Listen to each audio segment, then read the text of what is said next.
This is GSM cutter machine.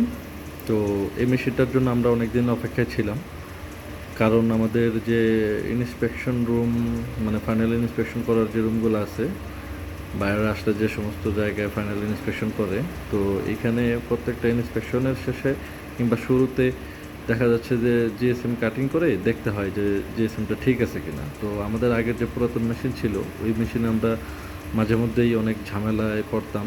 GSM ঠিকমতো কাটা হইতো না, জিএসএম হাইলো হয়ে যেত। তো যার কারণে অনেক সময় ডিসিশন পেন্ডিং থাকে, মানে বায়ার ডিসিশন পেন্ডিং রাখে, বেসিক্যালি থার্ড পার্টি বায়ার যারা আছে এরা।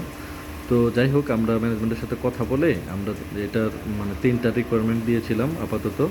তো 2টা চলে আসছে, 2টা অলরেডি পারচেস করে ফেলছি আমরা।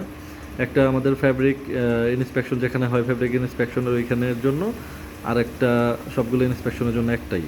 তো এটা অনেক মানে বার্ডেন হয়ে যাবে যে এক মেশিন দিয়ে সবগুলা ইন্সপেকশন রুম কভার করা। বাট যাই হোক, আমরা আরও রিকোয়ারমেন্ট দিয়েছি, সবগুলো চলে আসবে।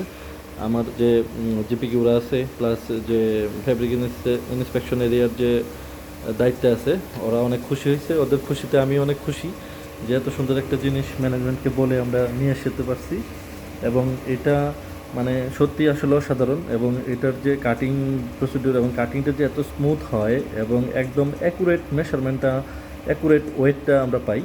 তো এটা আসলে আমাদের জন্য অনেকটা হেল্পফুল হয়েছে। তো ধন্যবাদ আমার অফিসের যারা ম্যানেজমেন্টের, যারা ঊর্ধ্বতন কর্মকর্তা আছেন, যাদের সহযোগিতায় এটা পারচেস করা হয়েছে, সকলকে আমার পক্ষ থেকে আন্তরিক শুভেচ্ছা। এবং পরবর্তীতে আরও এনে দেওয়ার জন্য সুপারিশ থাকলো আর কি। তো ঠিক আছে, সবাই ভালো থাকবেন ইনশাল্লাহ।